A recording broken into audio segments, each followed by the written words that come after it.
गजराज तारो तेने आवने को जावने को खावने पकावने को मीराबाई तारी है। नरसिंह मेहता को तारो वही वार संवारने को वेदन सुनावने को जयदेव तारो है। हे नाथ, गजराज तारो तेने आवने को जावने को। बहुत सुंदर पंक्ति है। आपने गजेंद्र को क्यों तारा? इसको कहते हैं व्याज स्तुति। क्या कहते हैं? जोर से बोलो। व्याज स्तुति का मतलब क्या होता है? नोचते हुए स्तुति करना। ठाकुर जी को छेड़ते हुए स्तुति करना। ऐसे करते हैं ना हम लोग कई बार। हाँ, पिताजी से कहते हैं आपको तो वही ज्यादा प्यारा है, मैं तो प्यारा हूं नहीं। इस प्रकार हम पिताजी से कभी कहें, मां से कभी कहें। इस प्रकार भक्त ठाकुर जी से क्या कहते हैं? बोले आपने गजेंद्र को क्यों उबारा? तब कह रहे हैं गजराज तारो तेने आवने को जावने को। बोले आपको सवारी करनी थी उसकी, आपको लगा बढ़िया गाड़ी मिल जाएगी, हाथी, इसको उबार दो। आपने उसकी रक्षा कर दी, वैकुंठ ले गए, उस पर बैठ के घूमते हो आप पूरे दिन। मतलब आपका कोई ना कोई काम जब बनता है तभी आप कृपा करते हो, बिना काम के आप कृपा नहीं करते। और अपना नाम रख दिया कृपालु, भक्त वत्सल कृपालु। आप बिल्कुल भक्त वत्सल कृपालु नहीं हो। ठाकुर जी से ऐसे नोक झोंक करते हुए भक्त कहता है गजराज तारो तेने आवने को जावने को। आपने आने जाने के लिए गजेंद्र को तारा, और खावने पकावने को मीराबाई तारी है। वैकुंठ के रसोईया आजकल बढ़िया भोजन नहीं बना रहे थे, तो आपको बड़ी लगी क्या करें, कोई बढ़िया भोजन होना चाहिए। तो आपने देखा भारत में सबसे बढ़िया भोजन कौन बना? मारवाड़ी बहुत बढ़िया भोजन बनाते हैं। राजस्थान के लोग बहुत अच्छा प्रसाद बनाते हैं। सोई महाराज आपने मेवाड़ की, मेड़ता की मीराबाई को चुन लिया। बोले हाँ चलो ठीक है, थोड़ा बहुत भजन गाती, इसको तार दो। क्या करेगी? वैकुंठ में आके बढ़िया बढ़िया रोटी बनाएगी। अब हम तो मध्य प्रदेश में बैठे हैं, लेकिन मारवाड़ी लोग क्या बढ़िया भोजन पाते हैं। एक से एक सामग्री बनती है उनके यहाँ, ऐसी ऐसी सामग्री की सुने ही नहीं हो नाम। बोले आपने भोजन करने के लिए, बढ़िया बढ़िया भोजन पाने के लिए मीराबाई को तारा, और गजराज तारो तेने आवने को जावने को खावने पकावने को मीराबाई तारी है। नरसिंह मेहता को तारो वहीवार सवारने को। नरसिंह मेहता को क्यों तारा? बोले बहुत दान दक्षिणा चढ़ती है मंदिरों में, तो एक वो भी होना चाहिए, मुनि हिसाब किताब रखे, कहाँ कितना चढ़ रहा है, पूरी लेखा जोखा रखे। आप तो पूरे दिन यूं ही खड़े रहते हो, आपका ध्यान तो जाता नहीं कौन कितने चढ़ा रहा है। तो एक व्यक्ति मुनि में रहना चाहिए ना, दिखता रहे, विवाह आपका सारा व्यापार संभाले। नरसिंह मेहता को तारो वहीवार सवारने को, और वेदन सुनावने को जयदेव तारो है। जयदेव महाप्रभु, महाकवि जयदेव बहुत सुंदर सुंदर रचनाएं सुनाते थे, इसलिए आपने उनको तार दिया ताकि वो बैठ करके आपको सुंदर सुंदर रचनाएं सुनाया करें, वेद सुनाया करें। ठाकुर जी आप निष्काम किसी को नहीं तारते हो, सबसे आपकी कोई ना कोई चीज पूरी होती है। और रैदास तारो तेने चामड़ा मधावने को। बोले रैदास को क्यों तारा? बोले वो जूती बनाने का काम करते, बढ़िया बढ़िया सुंदर जूती बना बना के आपको पहनाएंगे, कभी पादुका बना के पहना देंगे, कभी सुंदर आपके लिए कुछ ना कुछ। सबसे देखो ठाकुर जी आप भी कम, आपके अंदर भी निष्काम नहीं है, आप भी कामना से ही भक्तों को तारते हो। ठाकुर जी बोले ऐसी बात नहीं है। तो बोले ठीक है, तो फिर एक काम करो। बोले क्या? मुझे तार के दिखाओ, क्योंकि मुझे कुछ नहीं आता, मैं आपके किसी काम का नहीं हूं, मुझे तार के दिखाओ। मोहे तारो वा में आपकी भलाई है, मुझे कुछ नहीं आता। रोटी बनवाओगे तो श्रीलंका का नक्शा बना दूंगा, सब्जी बनवाओगे तो क्या बने कुछ समझ नहीं आएगा, वस्त्र बनवाने को कह दोगे तो नाथ चित्रे बना दूंगा, श्रृंगार करने को कह दोगे तो पता नहीं क्या से क्या आपको बना दूंगा। मैं आपके किसी काम का नहीं हूं, मैं तो पैर पे पैर धरे पड़ा रहता हूं, महा आलसी जीव हूं, मुझे तारो। अगर मुझे आपने तार दिया तो मैं कहूंगा कि हां आप निष्काम भक्त वत्सल हो। ऐसी जिद आई कभी मन में? ऐसी जिद कभी हुई मन में? ना।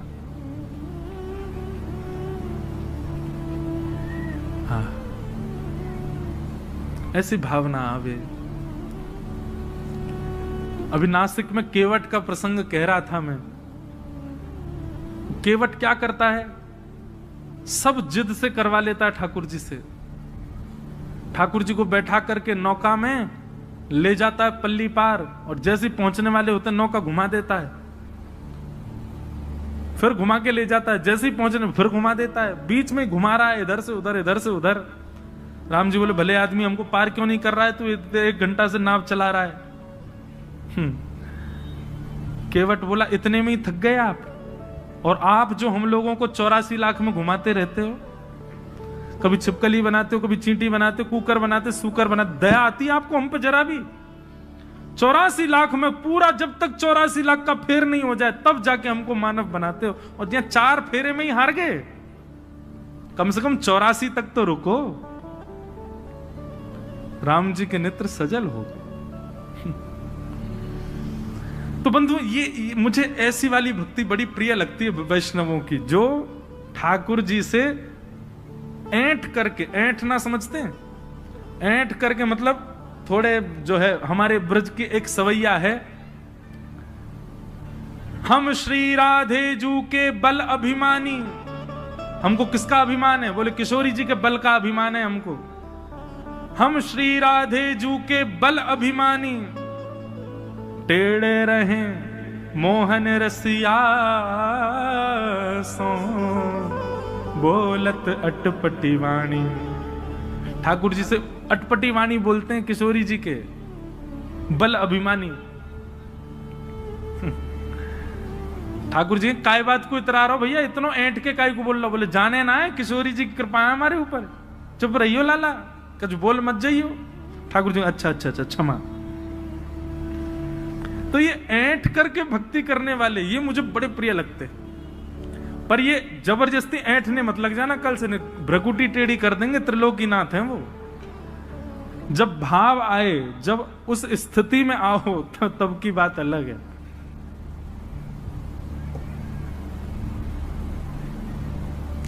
तो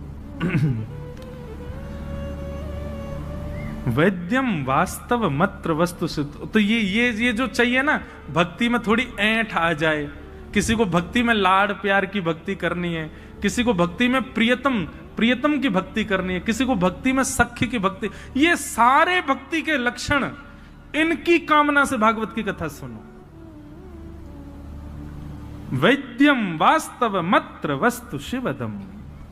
ठाकुर जी की भक्ति करने के लिए भागवत की कथा है, ये मुक्ति उक्ति प्राप्त करने के लिए भागवत की कथा नहीं है।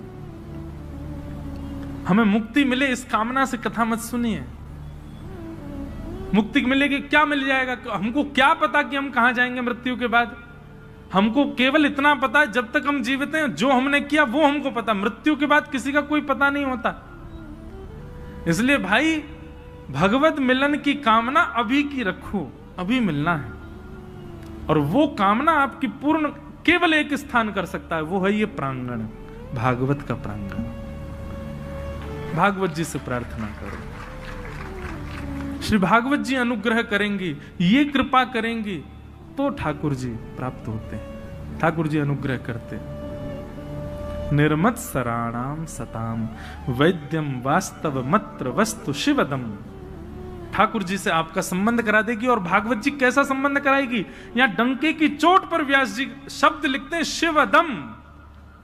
शिव का मतलब क्या होता है? कल्याण। और शिवदम यानी कि कल्याणकारी।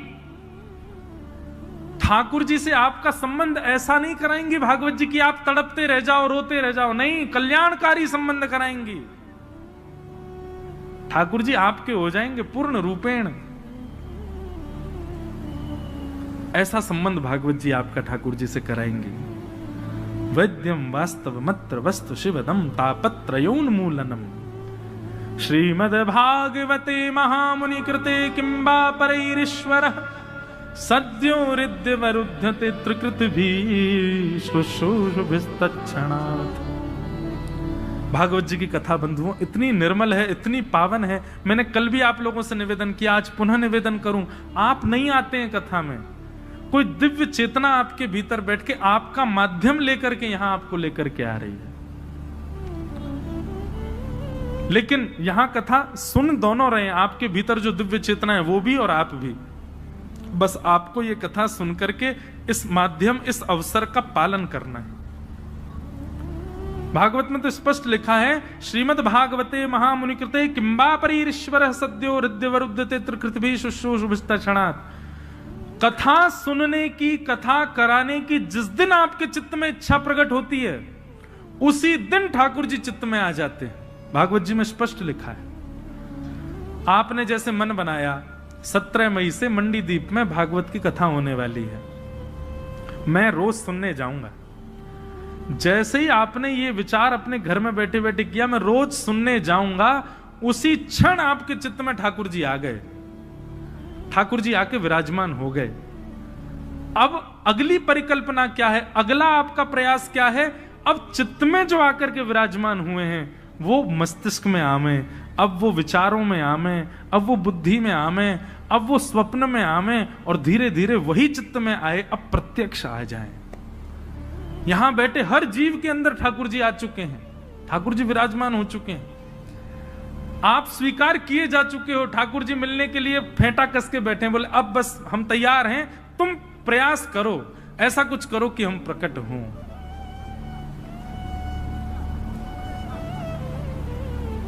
और वो कैसे करना, वो भागवत में बताई जा रही है। दुनिया भर के हम पॉइंट्स बता रहे हैं, उन्हीं का पालन करने लग जाओ, वही चित्त में आए ठाकुर जी, प्रकट हो जाएंगे। तो भागवत का सबसे बड़ा फायदा यह है कि ठाकुर जी आ गए हैं, बस अब आपको इतना प्रयास करना है कि वो चित्त से प्रकट होकर के सन्मुख आ जाएं।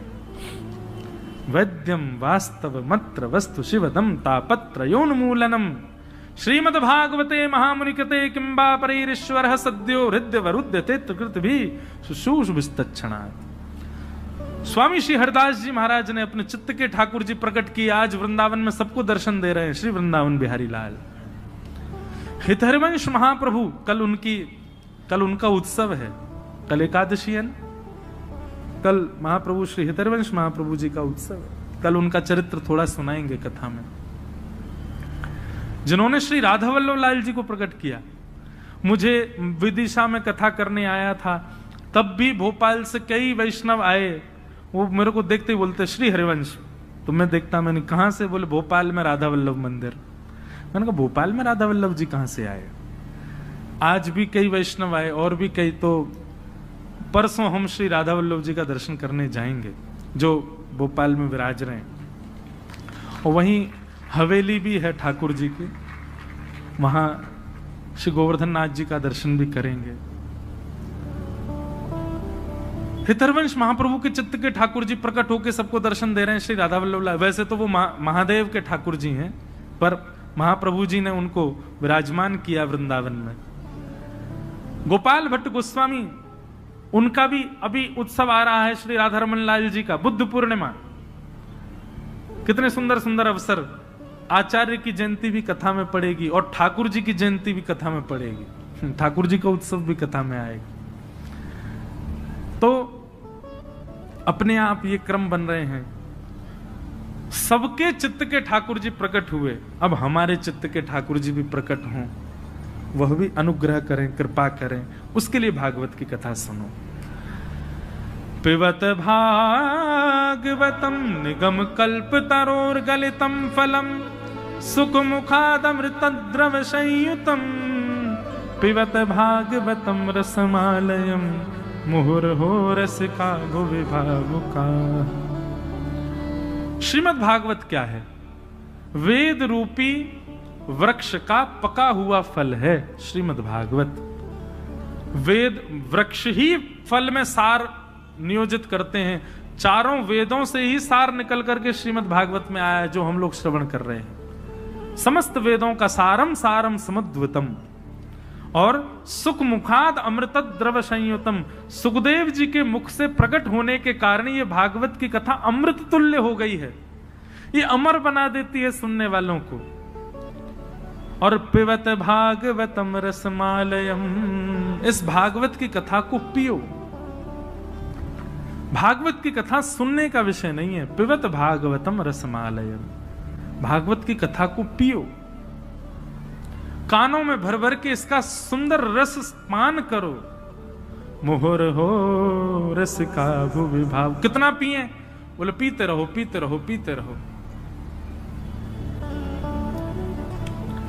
आसावरी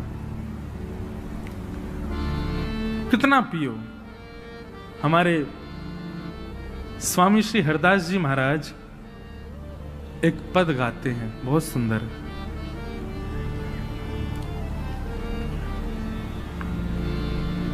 अगर हमको एक हमारा भाव है कि हम भजन कम गाते हैं, पद की ज्यादा इच्छा होती है कथाओं में गाने की। इन पदों के शब्दावली और इनका गायन थोड़ा गंभीर होता है, पर यदि आप बहुत ध्यानपूर्वक सुनेंगे तो इनमें बड़े सार विद्यमान हैं।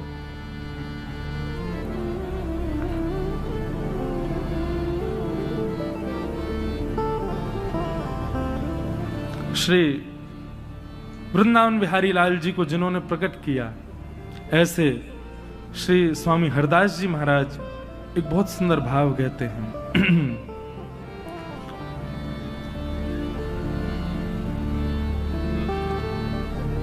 रोम रोम रसना जो होती तो तेरे गुण ना बखाने जात। कितना सुंदर और सूक्ष्म और कितना गहरा भाव है, बहुत ध्यान से सुनो। रोम रोम रसना जो होती तो तेरे गुण ना बखाने जात। हे श्याम सुंदर, हमारे शरीर में जितने रोए हैं ना, इन रोयों की जगह यदि इतनी जीभ हमारी होती तो भी हम आपके गुण नहीं गा पाते। रोम रोम रसना जो होती तो तेरे गुण ना बखाने जाता। कहाँ कहो एक जीव सखीरी, बात की बात बात। कहाँ करूं? स्वामी जी उदास भाव से कह रहे हैं, मैं क्या करूं? मेरे पास एक ही जीव है, उस जीव से मैं कितना गाऊं? क्योंकि एक जीव पर्याप्त नहीं है ठाकुर जी के रस को बखान करने के लिए। रोम रोम रसना जो होती तो तेरे गुण ना बखाने जाते। श्री हरिदास के स्वामी श्यामा, श्री हरिदास के स्वामी श्यामा, कह तेरी प्यारी तू राखत प्राण जात। रोम रोम रसना जो होती तो तेरे गुण ना बखाने जात।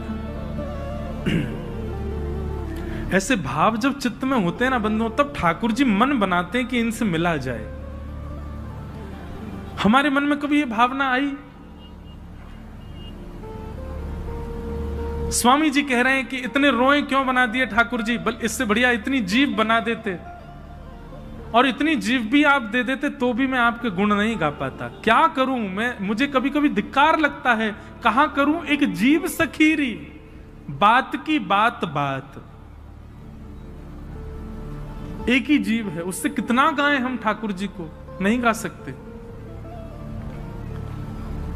वहां हितरवंश महाप्रभु कहते हैं कि नाथ आपने हमको 2 आंख क्यों दी? क्यों? रोम रोम में नेत्र प्रकट कर देते। क्यों? 2 आंखें आपको देखने के लिए बहुत कम है। रोम रोम प्रति नयन बनाऊं, एकटक रहे पलक न बनाऊं। काश हमारे रोम रोम में आंख होती, और कैसी आंख होती? बोले बिना पलक वाली आंख होती, कभी झपकते ही नहीं, पूरे दिन आपको देखते रहते नाथ। ऐसी भावना हमारे चित्त में है? बिल्कुल नहीं है। हम लोग तो बंधुओं केवल रस सुनकर के सुख लेने वाले हैं, सुख लूटने वाले हैं। भगवत प्राप्ति के गुण हमारे भीतर नहीं है। ये मैं इसलिए कह रहा हूं ताकि इस चोट को पाकर के किसी के चित्त में ये भावना आवे कि मेरे अंदर ऐसे भाव आए कि मुझे ठाकुर जी मिले।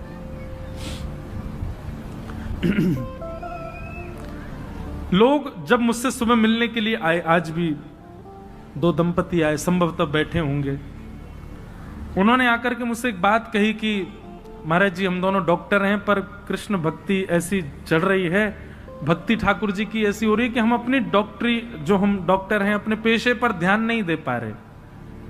अब देखो, व्यक्तिगत रूप से जब आप मुझे मिलने आएंगे तब तो मैं ऐसा ही कहूंगा कि नहीं आपको ध्यान देना चाहिए, आप थोड़ा ध्यान रखो उस चीज का। लेकिन व्यासपीठ पर बैठ करके एक बात मैं सब जगह कहता हूं कि यहां भक्ति मार्ग जब अपनाओगे तो सब छूट जाएगा, कुछ नहीं रहेगा आपके पास। यदि सबको संभालते हुए आप ठाकुर जी का भजन कर रहे हो, अच्छी बात है, लेकिन वो भक्ति का मुख्य रूप नहीं है। या तो इस मार्ग पर मत आइए, इस मार्ग पर मत चलिए, और अगर इस मार्ग को आप स्वीकार कर रहे हैं तो इस बात की पहले ही जिम्मेवारी रखिएगा अपने ऊपर, सब छूट जाएगा, कुछ नहीं रहेगा आपके पास। धीरे धीरे निवृत्ति होती है भक्ति मार्ग में। भक्ति मार्ग में आप साधनों को रखते नहीं हैं, साधनों से निवृत्त होते हैं, विरक्त होते हैं। यहां इकट्ठा नहीं किया जाता है, यहां बांटा जाता है, यहां लुटाया जाता है। और आप यदि संचित रख पा रहे हैं, इकट्ठा कर पा रहे हैं, तो अभी आप भक्ति कर रहे हो, पर ठाकुर जी की नजर में चढ़े नहीं हो। जिस दिन उनकी नजर में चढ़ गए वो सब छुड़वा देंगे, कुछ नहीं रहेगा आपके पास। गोपियां गोपी गीत में कहती हैं, तब कथामृतम तप्त जीवनम कविभिरीडितम कल्मषापहम श्रवणमंगलम श्रीमदाततं भुवि गृह्णन्ति ते भूरिदा जना। गोपियां कहती हैं, नाथ तब कथामृतम तप्त जीवनम, आपकी कथा कैसी है? इसके अनेक अर्थ निकलते हैं। एक अर्थ तो ये निकलता है तप्त जीवनम, तपे हुए जीवन में, संकट भरे जीवन में आपकी कथा जब आ जाती है तो नाथ ऐसा लगता है कि अब तपा हुआ जीवन शीतल हो गया है, तपा हुआ जीवन अब शीतल हो गया है। पर इसका एक अर्थ दूसरा यह भी है, तब कथामृतम तप्त जीवनम, जो भगवान की कथा अमृत का पान कर लेता है उसका फिर सांसारिक जीवन कैसा, बोले तप में हो जाता है, सब छूट जाता है। एक सेठ जी ऐसे कथा सुनी महाराज, उनको निमंत्रण दिया गया कि आप कथा में आओ। बहुत सत्य घटना सुना रहे हैं, ध्यान से सुनना। 4 दिन तक तो आए नहीं, और नगर सेठ थे बहुत बड़े पैसा वाले। 4 दिन तक तो आए नहीं। 4 दिन बाद बड़े अदब में आए और ये कह के आए, मैं 10 मिनट बैठूंगा बस कथा में। 10 मिनट के लिए कथा में आए। वो कथा में आकर के बैठे, आरती में पूरी जनता खड़ी हो गई, वो बैठे ही रहे। क्यों? चित्त वृत्ति कहीं और चली गई, नेत्रों से अविरल अश्रुधार गिर रहे थे। और स्थिति ये हुई कि 10 मिनट के लिए आए, पूरी कथा में बैठे रहे। अगले दिन कथा सुनने आए, पूरी कथा बैठ करके रात भर वहीं बैठे रहे। तीसरे दिन तो ये स्थिति हुई, अपनी फैक्ट्री वगैरह सब बच्चों को दान करके और वृंदावन चले गए तुरंत। जिन जिन ने ताली बजाई है उनको सबको ठाकुर जी देख रहे हैं। रुको, जितना आप लोगों को सुख हुआ इस बात को सुन के, ठाकुर जी कहेंगे ठीक है भैया, सबके व्यापार ढूंढो क्या क्या है इनके। ये सुनने में बड़ी सहज लग रही है बात, लेकिन इसका अर्थ यही है, तब कथामृतम तप्त जीवनम। देखो भैया, ठाकुर जी जब हाथ पकड़ते हैं ना तो सब जगह से आपका हाथ छुड़वा देते हैं।